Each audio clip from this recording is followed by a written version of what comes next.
Hello, bonjour, je suis ravie de vous retrouver aujourd'hui dans cette série d'interviews délicieuses, j'ai envie de dire précieuses, la voix des femmes qui créent leur voix. C'est une série d'interviews inspirantes, puissantes, où il y a des femmes qui ouvrent des voix, qui osent leur voix, qui créent leur voix. Et je m'appelle Mathilde Rebera, je suis mentor de ton expansion. Je t'accompagne à révéler tes talents, à te brancher sur ta puissance de vie, à créer ta propre voix et à aller réaliser tes rêves. Et aujourd'hui, j'ai la grande joie d'accueillir Laurence Sala, bienvenue. Merci d'avoir créé ce podcast incroyable parce qu'on sent la vibration là. Moi, il y a 10 ans, j'aurais bien, 15 ans même, j'aurais aimé avoir un podcast comme ça. Pour me dire, go, vas-y, quoi, crée ta voix. J'adore ton appellation, la sorcière au Louboutin, mais c'est tellement c'est intriguant, c'est dire waouh, qui est Laurence? Est-ce que tu veux nous en dire un peu plus? Ouais, en fait, la sorcière au Louboutin, c'est réunir en fait mes deux passeports, mes deux identités, mes deux nationalités. Donc, je suis québécoise, je descends d'une lignée de femmes guérisseuses qui étaient chamanes, naturopathes, coupeuses de feu. Donc, j'ai simplement pris la relève de cette lignée de sorcières. Et les Louboutins, en fait, sont hyper significatifs parce que c'est mon identité française, c'est cette élégance, tu vois, cette aura française qu'on dégage. Et en fait, pourquoi les loups-boutins et pas une autre paire d'escarpins? C'est parce que c'est rouge en dessous et que dans le chamanisme, on parle de la voie rouge, de cette voie, ce chemin que tu marches avec conscience. Ça a le surnom de la voie rouge. Et moi, j'ai dit, bah, ça va être un tapis rouge et ça sera avec des escarpins parce qu'il est l'heure d'ouvrir une nouvelle page de l'histoire des sorcières. Revenons à cette joie de s'élever ensemble, de chanter ensemble plutôt que de focuser sur l'Inquisition et ses sorcières brûlées. Donc voilà, derrière l'appellation, qu'est-ce que c'est? Si je prends ma carte un petit peu plus CV LinkedIn, je suis naturopathe agréée en fertilité et santé de la femme, je suis la chamane du sexe et je suis la mentor des sorcières ambitieuses qui ont décidé de vivre pleinement de leur magie. Voilà. Wow, j'adore parce que sorcière au Louboutin, c'est comme si tu cassais un peu les clichés qu'on a autour de la sorcière pour ramener voilà une nouvelle couleur, j'ai envie de dire, une nouvelle touche à ces sorcières au Louboutin. Waouh, chamane du sexe. Mais waouh, j'adore. C'est pas ce qu'on a l'habitude de rencontrer, c'est différent. Ça vient peut-être bousculer les codes, bousculer les croyances. Qu'est-ce que Disons en plus, qu'est-ce que t'accompagnes, comment et pourquoi moi je suis curieuse déjà de savoir un peu plus sur ça. Alors, en fait, moi j'ai une première carrière en communication. J'ai fait une maîtrise, tu vois, à l'EFAP à Paris. Donc j'ai bossé 7 ans dans ce domaine-là. J'ai fait un burn-out. On m'a dit, Laurence, c'est la pire connerie de ta vie. Il faut que tu endures et que tu restes, en fait, tu vois, dans cette voie toute tracée. Pense à ta retraite. J'avais 25 ans, donc ma retraite, j'y pensais pas du tout. Et j'y pense pas encore à presque 40 ans. Donc voilà, parce que pour moi, c'est cette passion, en fait, qui est cette vie pour laquelle je suis venue vivre à 2000%, en fait. Mon objectif, c'est qu'à la fin, le jour où ça s'arrêtera, je serai dans mon cercueil et on me dira, ouais, j'ai kiffé ma vie. Donc voilà, ça, c'est vraiment un objectif de vie. Et du coup, tout ça m'a emmené à changer de vie, changer de pays. En fait, je suis retournée au Canada pendant 9 ans. Et là, j'ai découvert le métier de naturopathe. Moi, j'avais jamais entendu parler, tu vois, de d'ostéopathie, d'homéopathie. Je viens d'une famille très très cartésienne. C'était pas du tout quelque chose de valorisé.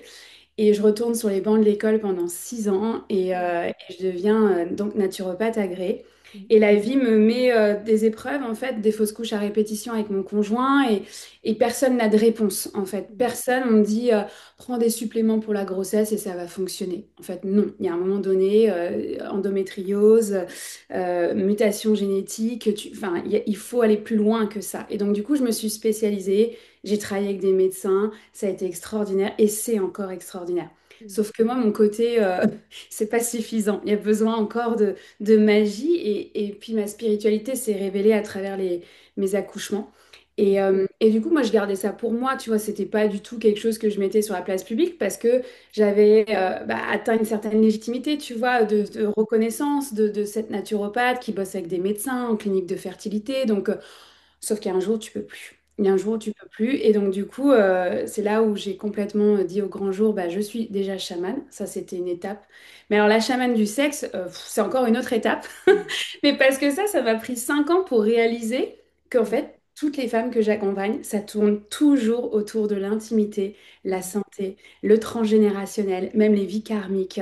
Et Mm. donc, du coup, on est tout le temps sur ce sujet de la sexualité. Mm. Et donc, ça a été un cap de le dire, parce que moi, j'avais très peur qu'on me prenne pour une actrice porno, tu vois. Enfin, ça, Mm. c'est les croyances, les projections que j'avais là-dessus. Et en fait, dire, bah non, il y a des ingénieurs électriques, il y a des ingénieurs mécaniques. Bon, bah, il y a des chamans spécialisés dans la sexualité, point. Mm. Et donc, voilà, donc Mm. j'ai accepté, endossé, en fait, cette mission, tout simplement. Donc, et en fait, tu vois, c'est vrai que ça casse les codes. C'est vrai qu'on est très, très loin de la sorcière au nez crochu qui est dans Mm. sa grotte. Enfin, mais c'est volontaire, en fait. Moi, je Mm. réunis les paradoxes et de dire, mais les sorcières, aujourd'hui, elles ont le droit d'être libres, Mm. elles ont le droit d'être sexy et elles Mm. ont le droit d'être riches. Donc, oui, je sais que Mm. je touche à trois sujets tabous, la spiritualité, la sexualité et l'argent. Mm. Mais oui, il est temps de révolutionner tout ça. Waouh, waouh, waouh, c'est important. Merci de porter ta voix au monde parce que je pense que c'est important de sortir justement de ces clichés, de ces espaces qui ont été malmenés, en fait, parce qu'on a tous cette part derrière la sorcière, moi j'entends aussi la femme intuitive, la femme connectée. Après, peut-être, je sais pas les mots que tu mets derrière, mais voilà, et cette reconnexion quand tu parles de spiritualité, c'est des choses qui, voilà, qui sont été souvent jugées, étiquetées, et l'invitation, c'est, OK, est-ce qu'on peut, en tout cas, je vois que tu amènes un autre regard. Et on réunit, j'adore parce que réunir les paradoxes, les choses qui vont dire, bah non, mais faut pas être spirituel et riche, faut pas être une sorcière et être sexy. Non, non, en effet, la sorcière, elle est, au fond, elle est moche parce que, elle doit juste guérir. Enfin, moi, j'ai la notion un peu de cette sorcière qui est censée, être au service. C'est des Mm. gens qui viennent la voir et donc elle est un peu assoublie parce qu'elle est toujours, dans le don, dans la recherche, peut-être avec ses plantes et son chaudron. Et qu'elle a juste un chat, elle est seule, isolée, avec son chat, mais qui est un chat sorcier. Mais voilà, et donc c'est vrai qu'on peut être je pense, une sorcière, et être en couple, avoir des enfants et aussi prendre soin de, de soi, et se sentir sensuelle et sexy. Exact. Pour moi, c'est vraiment, tu vois, déjà cette reconnexion au corps, de cette reconnexion à la femme, déjà, avant de mettre le mot sorcière, c'est Mm. passer d'une féminité brisée, cassée, Mm. à cette femme sauvage, intuitive, qui se fait confiance. Et derrière ça, il y a toute cette... Quand tu reviens dans tes sens, quand tu reviens dans ton corps, on a tous des dons. On est tous sorcières, on est tous magiciens, en fait. Donc, il y a un moment donné, bah, tu as envie d'explorer, tu as envie de tout savoir, tout comprendre. Mm. Et moi, j'y suis allée à 2000%. Et en fait, quand je suis donc arrivée dans cette posture de thérapeute, bah, déjà en France, 1 € la minute, je le comprends toujours pas. Tu vois, Mm. 60 € de l'heure, en fait, Mm. pour moi, c'est hyper choquant avec toutes les formations, parce qu'en plus, le principe, c'est qu'on va continuer à se former pour être encore une meilleure Mm. sorcière, pour être encore une meilleure femme médecine, un meilleur homme médecine.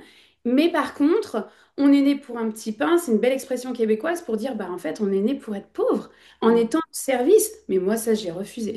Ça, j'ai dit, c'est hors de question. Et j'ai touché, en fait, le burn-out énergétique où j'ai tellement donné, en fait, aux Mm. autres. J'ai tellement été au service que je m'en suis oubliée. J'étais pas capable de tenir la barre à la maison avec mes enfants, mon mari. J'ai dit non. En fait, Mm. ça, c'est pas possible. Une femme médecine, elle est d'abord au service déjà d'elle-même. Mm. Donc, elle décharge le trop-plein d'énergie, elle se ressource, elle se recharge. Et après ça, elle tient l'espace. Et en fait, ça a été une vraie, ouais, une éducation de dire, bah, en fait, c'est terminé. Les sorcières de l'époque et l'image qu'on en retraduit, moi, je la refuse. Donc, je réunis les paradoxes, ouais. Mm. Waouh. Moi, c'est précieux à t'entendre, j'ai eu des frissons parce que c'est vrai que ouais, se faire passer en premier, prendre soin d'abord de soi pour pouvoir être au service de l'autre. Et c'est quelque chose qu'on a, en tant que femme, beaucoup oublié. Puis encore aujourd'hui, je pense que c'est pas complètement. On est rarement, en tout cas, dans la société, c'est parce qu'ils nous disent, on est jamais rarement au centre de sa vie. Genre, sa santé, son bien-être, prendre soin de soi, c'est pas quelque chose que dès l'enfance ou dès l'éducation, dès l'école, on nous dit, eh, le plus important, c'est que tu prennes soin de ton corps, de tes émotions, voilà, que tu développes tes talents. C'est pas ça. Et là, ouais, tu viens de me ramener dans cet espace de, OK, pour être cette femme sorcière, ça demande en tout cas, cette femme intuitive qui se déploie, on a besoin de revenir à soi, quoi. J'ai envie de dire, pour le moment, c'est pas encore aux écoles. Un jour, j'espère que ça le sera. Moi, Mm. j'aime bien dire qu'on est cette première génération qui prenons soin. Mm, et qui commence en fait à lever les traumas, tu sais, les mm, tabous transgénérationnels et que bah, forcément, c'est quelque chose déjà, un, pour nous faire du bien, pour prendre mm, notre place, pour se sentir bien dans notre féminité. Moi, on m'a dit, Laurence, tu ne seras pas une Marie couche-toi là à 14 ans. Donc, tu vois, il y a une mm, éducation en arrière de tout ça. Et en même temps, on part du principe dans le chamanisme que quand tu fais le travail pour toi, tu le fais pour les mm, ancêtres, mais tu le fais pour jusqu'à 7 générations futures. wow. Moi, je me dis, bah, en fait, je suis en train de faire ce chemin-là aussi pour libérer mes enfants, mes petits-enfants et mes arrière-arrière-petits-enfants que je connaîtrais pas, en fait, tout simplement. Mm.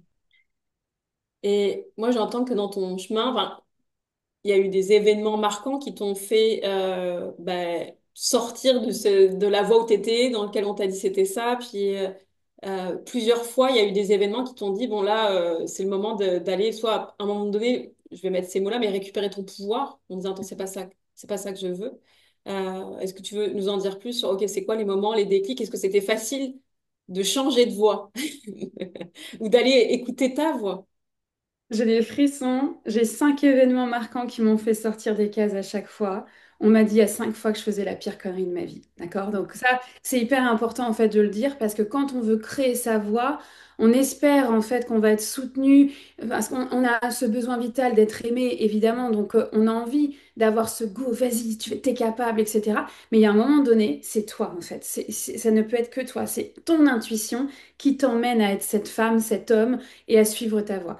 La première, c'est un burn-out, où, où là, c'était la fameuse retraite, de dire, mais non, endure, c'est pas grave, pleure à la maison, tu vois. Mais en fait, il y a un moment donné, c'est accepter de mettre des limites, accepter de dire non, c'est se dire oui à soi. Donc ça, c'est ce que j'ai beaucoup appris avec ce burn-out en grande entreprise, une entreprise du CAC 40, cotée en bourse, où je voyageais partout. J'avais 4 personnes dans mon équipe, en fait, tu Mm, vois. Donc, j'avais atteint, tu vois, ce sommet personnel parce que j'avais pas fait prépa grande école, donc j'idéalisais les grands postes. mm, Et donc, quand je suis arrivée à ce grand poste, de dire, bah, en fait, j'ai tout sur le papier, mais je suis pas heureuse, c'est pas mm, normal. Et donc, du coup, il y a vraiment eu ce burn-out où je me suis autorisée, en fait, et mon rêve de petite fille à ce moment-là, c'était de vivre au Québec. Je disais toujours à ma mère, je comprends pas pourquoi c'est toi qui as suivi papa. mm, Donc, tu vois, j'avais 8 ans, ils m'ont envoyée en voyage toute seule là-bas. Je reviens au bout de 3 semaines, je pleure à l'aéroport et je m'en souviens encore. Ma maman qui me dit, oh, c'était trop long, hein, 3 semaines, tu vois, toute la mm, culpabilité maternelle. Je dis, non, moi, je vais retourner. Je comprends pas, moi, je veux habiter là-bas, en fait. Donc, à ce burn-out, je me suis permis, alors ma mère est décédée, j'avais 21 ans. Donc, tu vois, il y a ce côté aussi de dire, en fait, on n'a qu'une vie. Et mm, je vais pas attendre ma retraite pour vivre à 2000%. Ça, je suis trop marquée en fait de la mort et de l'accompagnement de la maladie pendant 8 ans. Non, je peux pas. Donc du coup, mm, à ce burn-out, j'ai dit, OK, on y va. Mon mari m'a dit, bon, on se marie et on y va dans un an. J'ai dit, OK, je veux bien accepter, on y va ensemble. Mais tu vois, ce burn-out, c'est la première fois où, bon, OK, je sors des cages, je sais pas trop ce qui m'attend, mais j'y vais, quoi. Parce que j'ai beau avoir une famille, des tantes, des cousins, c'est quand même une reconstruction, c'est quand même une mm, expatriation parce que j'ai un mm, accent français. mm, Et en même temps, je me sens québécoise, donc c'était quand même un énorme pas. Donc à ce moment-là, je retourne dans la communication, je refais tu vois, des entretiens en me disant, mm, bah, c'est la voie logique, tu vois, ça sera juste un autre cadre professionnel. Et là, je me plante, il y a un entretien que j'ai pas et je comprends pas. C'était mon ancien poste, j'avais même le réseau professionnel où j'avais été propulsée.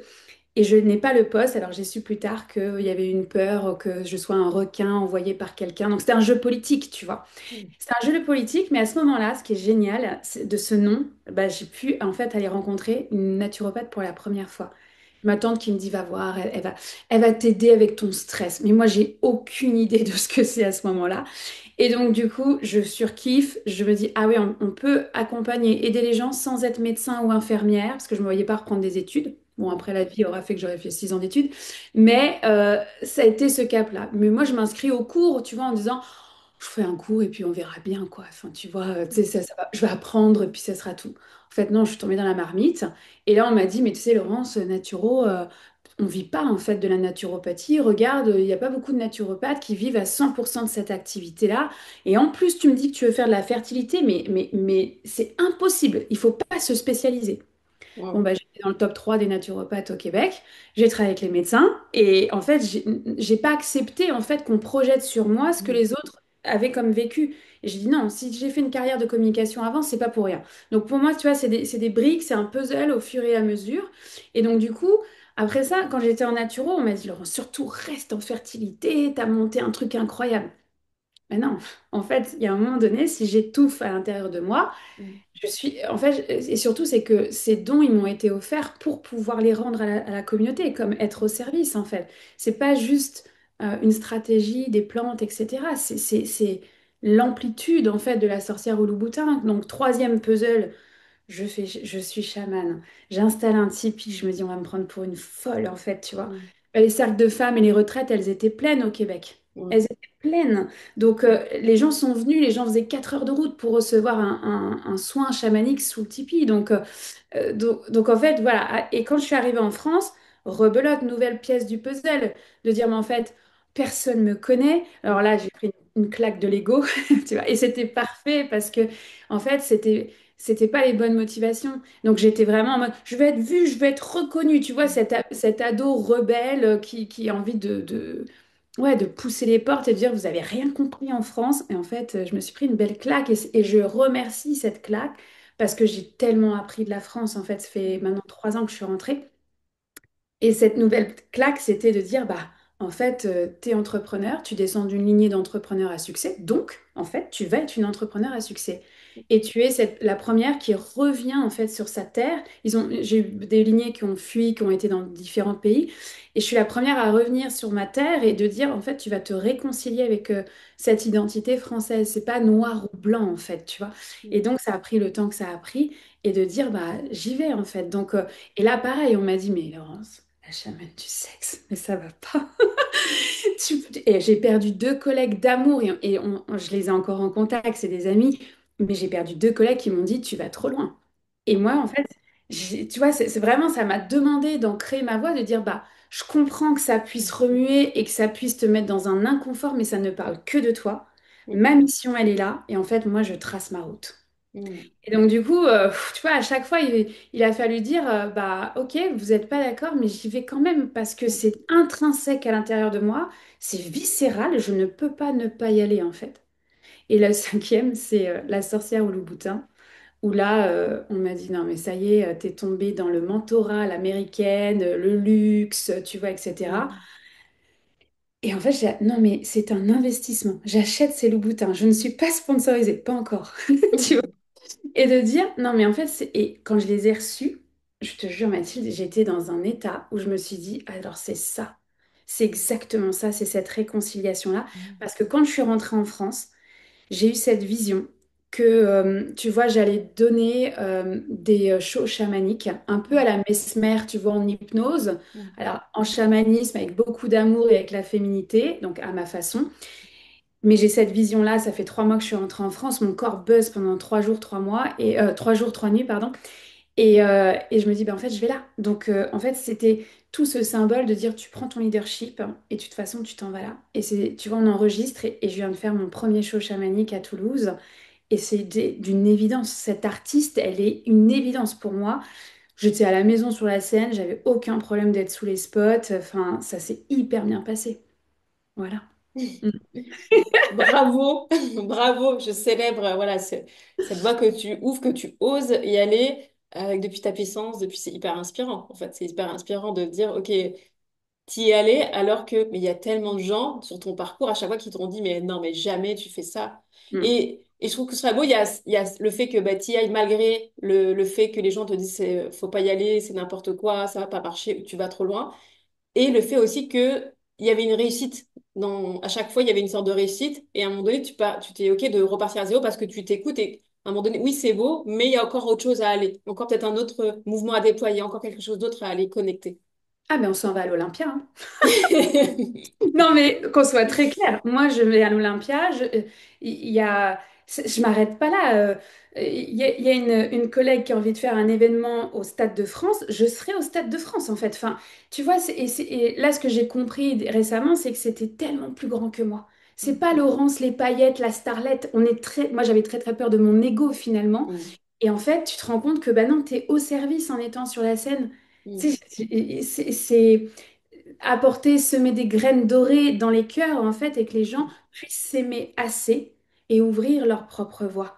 Et ça, évidemment qu'on m'a jamais dit, mais oui, évidemment, ça va marcher. Tu sais, c'est pas, je veux dire, je rentre dans aucune case sur un CV, sur, enfin, Pôle emploi, enfin, tu vois, je rentre pas dans les cases. Mais à chaque fois, ces réussites-là, maintenant, on me dit, ouais, non, mais on t'avait dit, tu vois, ouais, ouais, vous m'aviez dit, tu Mm. vois.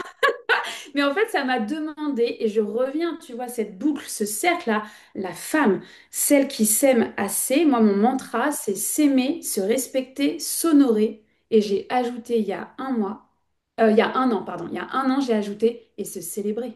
Mm. Tellement. Et en fait, j'avais complètement oublié la célébration. Et tu vois, mais c'est intéressant parce que j'étais tellement dans une énergie, je vais te prouver. Tu Mm. m'as dit que j'allais pas y arriver, je vais y arriver. C'est comme ce médecin qui m'a dit, tu mangeras pas, enfin, tu manges de la papaye, tu seras pas maman. Bon, mais j'en ai deux, hein, elles ont 10 ans et 6 ans. Donc, j'ai déjoué ma génétique. Donc, tu vois, j'ai souvent eu ce mécanisme de colère créatrice. Mm. Et là, depuis un an, c'est comme, c'est plus de la colère, c'est juste de la joie. Bah oui, enfin, on célèbre, tu vois. Et donc, j'ai appris à me célébrer. Et en fait, quand tu fais le chemin depuis 15 ans, tu dis, même plus que ça, si je remonte à la communication, tu vois, ça fait 20 ans.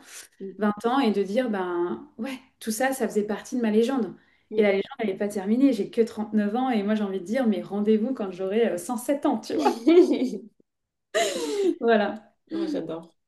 Et ouais, c'est inspirant ces mots enfin ton mantra en fait à travers ces quatre mots, te rencontrer, te connecter, sortir. Comment c'est de, est-ce qu'il y a des moments donnés, financièrement, tu te dis, parce que là quand tu recommences à zéro, c'est quand même des sacrés challenges financiers. Ouais. Surtout quand tu pars d'un endroit où tu réussis, donc il y a cette, voilà, cette sécurité financière à un endroit. Repartir à zéro, comment c'est Est-ce que Ouais. ça fait peur? Comment c'est? Ça fait peur. Ça fait peur. C'est sûr que quand j'ai repris mes études de naturo, on était deux. J'avais un Ouais. backup aussi financier, moi, tu vois, des sous que j'avais mis de côté. Donc, j'ai décidé de ne pas investir dans l'immobilier, mais de les mettre au service de mes études, en fait. Mm. Donc, et en même temps, c'est vrai, je suis en couple depuis 22 ans. Il m'a baqué dans les moments où il y avait cette grande peur financière en me disant, bon, allez, vas-y, on verra bien. Mais bon, si ça marche pas dans 6 mois, un an, tu reprends un CDI ou un contrat permanent. C'était tout le temps la négociation en fait qui s'est passée et en fait en naturo, bah, je gagnais très bien ma vie. Mm. Quand j'ai affiché la spiritualité et que j'étais chamane, j'ai eu la peur de ma vie de ne plus avoir aucun client parce que moi je remplissais mon agenda en 2 heures. Donc Wow. déjà en tant que thérapeute, enfin c'était déjà Mm. quelque chose, tu vois. Mm. Là, tu te dis, bon, alors, je suis chamane, au fait, tu vois. Et donc, je pensais ne plus jamais avoir de clients et que ça allait être catastrophique. Donc, franchement, le jour où je fais mon coming out spirituel, j'ai l'impression que le sol se dérobe, tu sais, tu sais, cette peur du vide et que tu n'as pas de filet de sécurité. Et en fait, ça n'a jamais été le cas. Il y a toujours eu un filet de sécurité. En fait, quand tu sautes, le Mm. filet se crée. Ça a Mm. été ma meilleure année, en fait, au Québec, en termes de Mm. chiffre d'affaires. Ça a été ma meilleure année le jour où j'ai dit que j'étais chamane. J'avais encore plus de clients. Mm. Là où j'ai eu un trou financier, c'est quand je suis rentrée en France. Parce que j'avais tellement de craintes, de peur. En fait, j'avais un chemin personnel à plonger, à traverser, et je voulais pas le traverser. Donc j'ai mis du temps, tu vois, j'étais dans cette résistance-là. Et au final, les 2 années qui ont suivi, c'est des super belles années et qui ne fait que dire, bah, évidemment que je reprends pas un job, un CDI ou un Mm. contrat permanent, Mm. évidemment. Voilà. Mais ça a été important de plonger, tu vois, dans une année qui n'a pas été rentable. Ça fait 14 ans que je suis entrepreneur, donc je suis encore là 14 ans plus tard. Mm. J'adore ça. T'as pas d'horaire. Oui, tu as une liberté, mais tu bosses comme un malade parce qu'il faut quand même le dire. Tu vois, c'est super. J'emmène mes enfants à l'école, je les récupère le midi, je les emmène le mercredi à leurs activités, mais je bosse le soir, en fait, quand elles dorment. Donc, Mm. mais ça, c'est cette liberté-là qui fait qu'aujourd'hui, j'adore ça parce que je passe pas aussi à côté de l'enfance de mes enfants. Pour moi, c'est hyper important. Et, euh, et du coup, ça me permet ouais, d'avoir cette liberté aussi financière qui dit, bah, l'année dernière, tu vois, mon rêve, c'était d'amener mes filles au Canada, de retourner en vacances. Mm. Et là, c'est un budget. Enfin, tu as 3 billets, tu pars un mois, d'accord, j'ai été hébergée par des amis de la famille, mais quand même, il y avait quand Mm. même des logements à payer. Je voulais emmener ma fille, ma grande, dans une colonie de vacances où je suis allée petite, où j'ai été monitrice pour enfants. Tout ça, c'est un budget. Franchement, Mm. c'est un gros budget. Et je me souviens, on est fin septembre et je dis, OK, je me donne jusqu'en mars pour acheter les billets, ça va le faire, je vais y arriver. J'ai acheté mes billets début décembre. J'ai payé la colo début janvier, la voiture, parce que c'était le gros budget, début février. Et en fait, j'avais tout ce qu'il faut pour partir début mars. Et on a Wow. fait 5 semaines de vacances. Et je me souviens, enfin, ces vacances, elles ont été extraordinaires de savourer déjà le retour sur notre terre, là où elles sont nées, là où on a tous grandi. Je leur ai remontré leur maison. Enfin, pour moi, ça, c'est un accomplissement financier, mais pas que financier. En fait, c'est mon héritage. J'ai accepté, en fait, cette peur de tout perdre et de dire, bah oui, ok, à 39 ans, je ne suis plus propriétaire. Je l'ai été au Québec, mais je ne le suis plus. Et en fait, j'en ai rien à faire. J'ai pas du tout cette sécurité par les murs, en fait. Il y a des personnes pour qui ça va passer comme ça, moi pas. Moi, j'ai un compte où ça, j'y touche pas et c'est le au cas où, tu vois. Mais j'ai jamais eu voilà, cette envie d'être de nouveau propriétaire. Pour le moment, en tout cas, je cache pas que ça pourrait être bien sûr plus tard, mais mon héritage, il n'est pas là. Mon héritage, il est dans la transmission déjà de la spiritualité, d'une parentalité chamanique, une transmission de la féminité et de pouvoir montrer à mes filles que on peut changer 3 fois de métier, c'est pas un problème. Et puis, parce qu'on n'est pas obligé de choisir à 10 ans ce qu'on va faire dans la vie, hein, parce on a des discussions là-dessus. Je suis comme, attendez, 10 ans, enfin voilà. Et en même temps, je te dis ça, il y a 10 ans, je me voyais, c'est ma première vision. Je suis en train de signer, non mais c'est fou, je suis en train de signer des autographes dans un bouquin au Salon du Livre.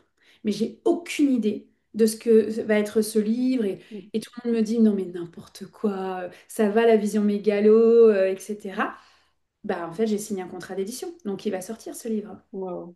Donc voilà, après est-ce qu'on sera au Salon du Livre et que ça sera un best-seller? Bah j'espère, mais parce que j'aurais mis tout mon cœur pour que ça puisse fonctionner aussi. Hmm. C'est fou encore que, là je rebondis sur ce que tu viens de dire, sur le fait que il y a des gens qui pensent que c'est une vision mégalo en fait. C'est comme si tu as un rêve et plutôt qu'être accueilli, genre ouais, c'est beau d'avoir des rêves, c'est précieux, c'est important parce que c'est ça qui nous fait avancer, c'est ça qui construit aussi un monde. On a déjà un rêve, une idée, une vision. Que les gens arrivent et ils te cassent un peu l'herbe sous le pied en te disant bah c'est vision mégalo quoi. Comme si la réussite ou la célébrité fait peur. Oui, ben moi j'en ai eu peur aussi, hein. Faut être très clair, en 2022, quand je me vois sur la scène en mode mesmer chamanique, je tremble et je dis non mais en fait pas du tout. Moi Mm. je vais être dans ma petite vie, tu vois. Et en fait c'est intéressant d'aller toucher à cette peur de la célébrité parce que en fait, tu te rends compte que c'est pas être célèbre pour être célèbre et avoir une belle Mm. voiture et voyager dans le monde. Évidemment que j'ai traversé ça en me disant, ouais, j'aurai une Jaguar et tout. Évidemment. Mais tu vois, quand j'ai traversé ça en 2022, c'est là où je me suis plantée financièrement parce Mm. que c'était pas les bonnes raisons. Mm. Et ça, tu vois, pour moi, on le dit pas assez, mais cette vision mégalo ou ce rêve, bah, il est au service. Mm. Donc évidemment que c'est pas une entreprise en mode Amazon, Apple, etc. J'ai aucune idée comment font ces CIO et comment ils fonctionnent. Moi, c'est un business spirituel. Je fonctionne avec ce que je vois, ces visions que je vois, et je me mets en action en fait avec ma femme sauvage pour pouvoir révéler tout ça et réunifier tout ça. Mais l'objectif, il n'est pas de gagner des millions d'euros. Alors j'aimerais bien, parce que je veux monter une fondation et ramener l'électricité dans des villages, acheter les forêts pour qu'on arrête de construire. Mm. Évidemment que je veux des millions pour ça. Mais c'est pas un objectif en soi pour moi, en fait. Mm. C'est un objectif pour la planète, pour tous les hommes et les femmes à qui ça va faire du bien. Mm. Je ne suis pas toute seule, tu vois. Et dans cette pression de réussir, ce que je voyais souvent, c'est que c'est comme si je portais la planète sur mon dos. Mais en fait, la planète, elle repose pas sur les épaules de Laurence Sala. Heureusement qu'on est plusieurs porteurs de flambeaux et à chacun prendre sa place, à chacun d'ouvrir sa voie pour pouvoir co-créer ensemble ce grand feu d'amour, de joie, ce feu de l'humanité, en fait. Mm. Ouais. Est-ce que tu penses que, parce que moi c'est quelque chose qui m'a traversé cette histoire quand on est un peu sorcière, en tout cas quand on se sent appelé dans cette énergie-là, justement d'être dans cette contradiction entre j'ai envie d'être tranquille dans ma forêt, qu'on me foute la paix, et j'ai envie de contribuer pour le monde, donc j'ai envie d'être devant de la scène, mais c'est comme s'il y a ces deux espaces en nous qui peuvent être contradictoires, et tu dis, il y a la peur, la célébrité, et ça crée un peu de la jalousie parce que les gens qui te disent vision mégalo, est-ce que c'est quoi? C'est de la jalousie qu'il y a derrière? Est-ce que c'est de la peur? Mais quelles projections ils font qui font qu'ils te disent cette phrase-là? Et du coup, il n'y a pas une sorte ouais, de paradoxe intérieur entre j'ai envie de contribuer vraiment au plus large, donc d'être célèbre, d'être connu et tout ce que ça entraîne, et en même temps, j'ai envie d'être dans ma forêt tranquille et qu'on me foute la paix. En fait, les deux sont possibles. On n'a pas à choisir. Et tu Mm, vois, j'ai habité pendant 3 ans à la campagne, sur une montagne. J'avais le tipi, j'avais 1 hectare, j'avais les ratons laveurs et les coyotes, tu vois. mm, Donc, je me suis éclatée à développer ma spiritualité. Tu vois, dans mes premiers partages au monde, c'est les gens qui venaient dans ma grotte, hein, qui mm, venaient sur notre terre. Et en fait, moi, je pensais pas rentrer en France un jour. Jamais. mm, C'était pas du tout mon objectif.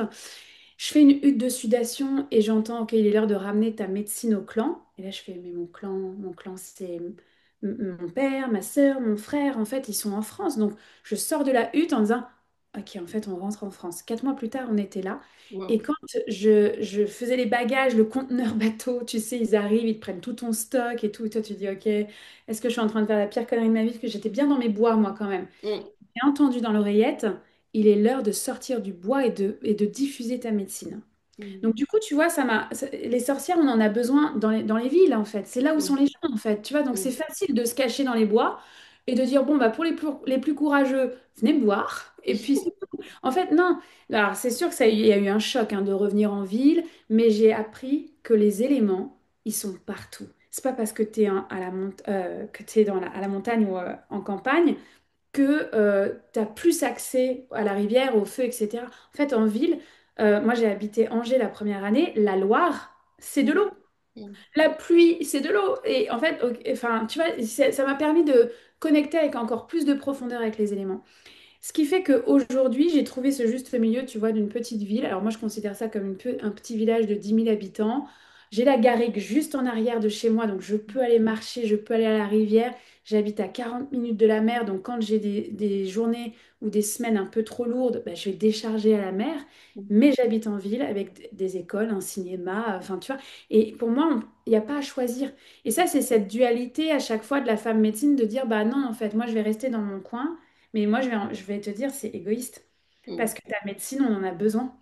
On en a besoin, donc créer sa voix, c'est primordial et on en a besoin. Et c'est une fausse image et une fausse croyance de dire, bah, les sorcières, elles sont dans leur grotte, isolées dans les bois, elles sont toutes en jupe longue, les cheveux comme ça, et puis voilà, c'est tout, quoi. En fait, ça, c'est terminé.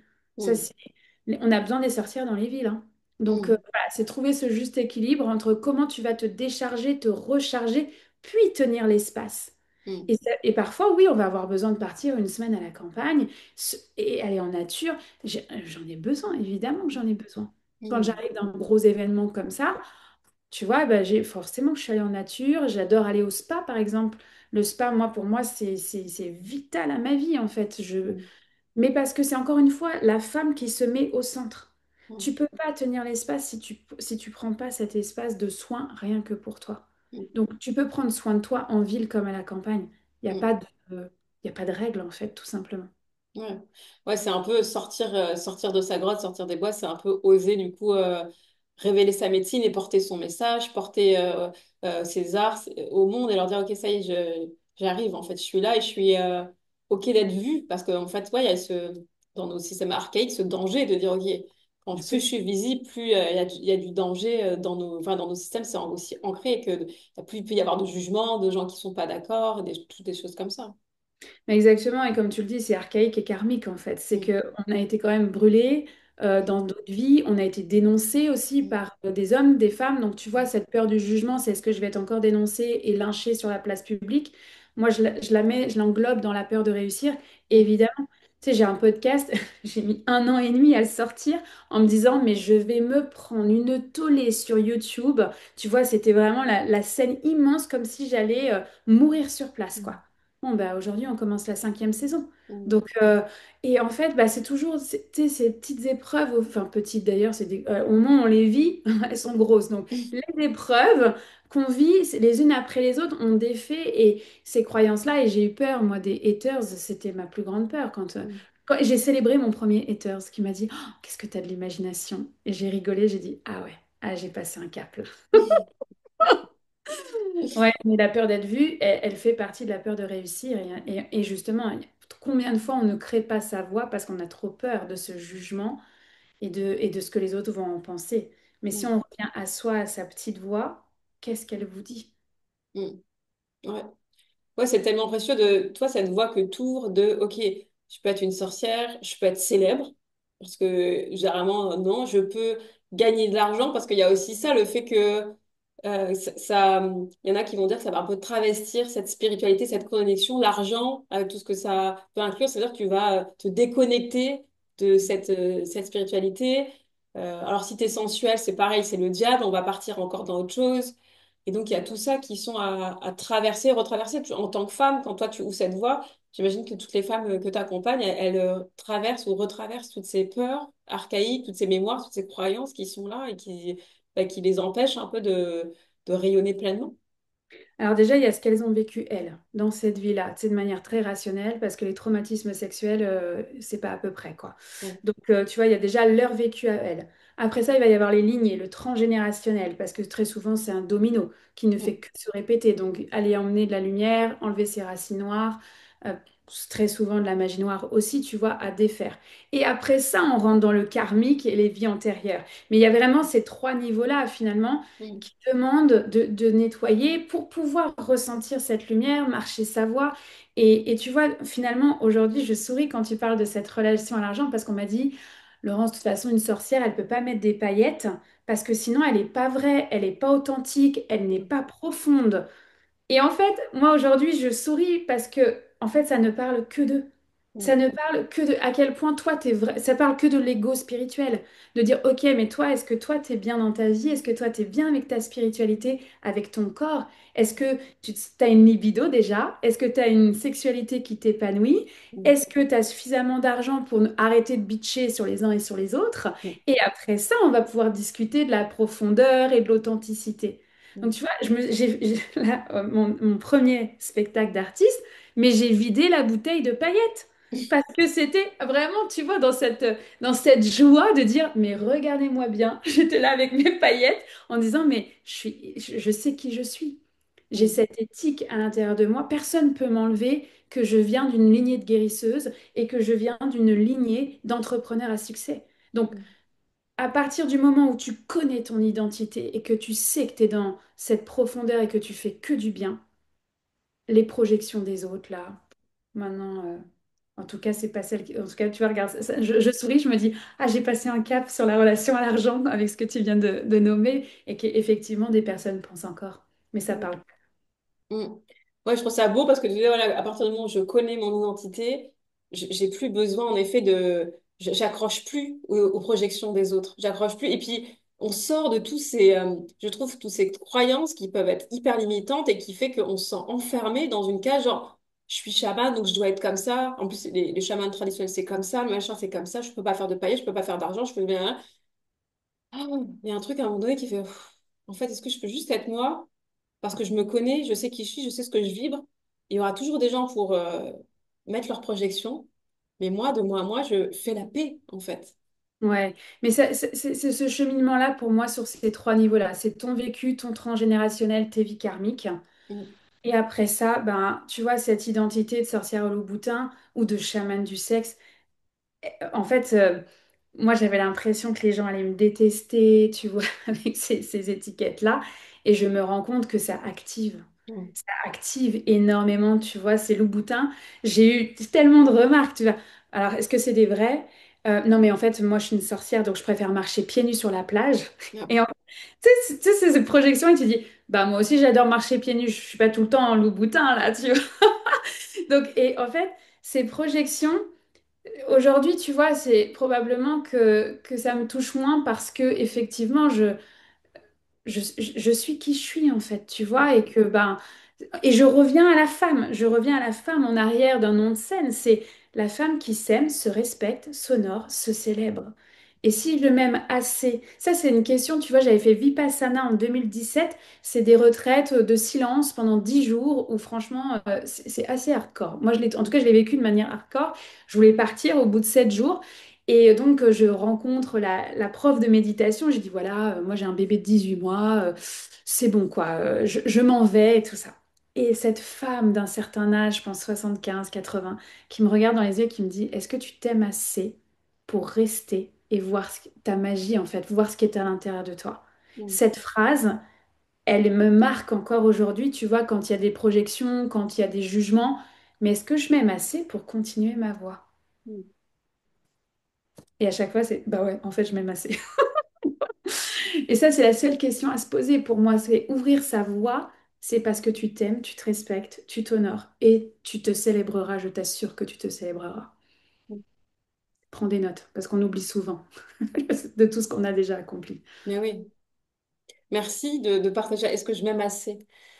Reste avec cette question-là qui est importante et ouais, c'est de soi à soi. C'est comme si tout le chemin, ça partait de soi à soi, enfin, parce que les gens, ils vont pouvoir dire, il y aura des choses, il y aura, mais de soi à soi, est-ce que je me sens posée, en train d'incarner ce qui est là dans l'instant et d'oser aussi, et je pense que de sortir de certaines identités, parce que toi, c'est ce que tu as aussi vécu, de dire, OK, t'étais naturopathe agréé, t'avais ça, t'avais pignon sur rue, tout était beau, mais à un moment donné, tu choisis de quitter cette identité pour aller dans le chamanisme. Et ce que je trouve ça beau et à souligner, c'est que plutôt que penser quand on quitte une identité pour une autre que, oh mon Dieu, c'est horrible, ça va être la catastrophe, en fait, vu que t'as suivi ton élan, t'étais encore plus toi, t'étais encore plus rayonnante, et du coup, tu t'es déployée, les gens sont venus à toi parce que tu disais, en fait, elle s'autorise un autre niveau de puissance, d'acceptation de qui elle est, que forcément c'est magnétique. Et que les gens disaient, attends, là, il y a quelque chose.